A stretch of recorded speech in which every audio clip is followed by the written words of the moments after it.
योगेन चित्तस्य पदेन वाचा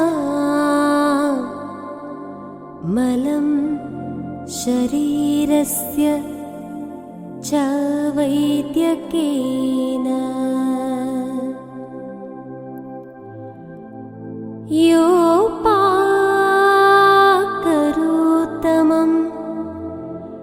प्रवरं मुनीनां पतञ्जलि प्राञ्जलि राणतोऽस्मि। गुरुब्रह्मा गुरुर्विष्णु गुरुदेवो महेश्वरः गुरु साक्षात् परब्रह्म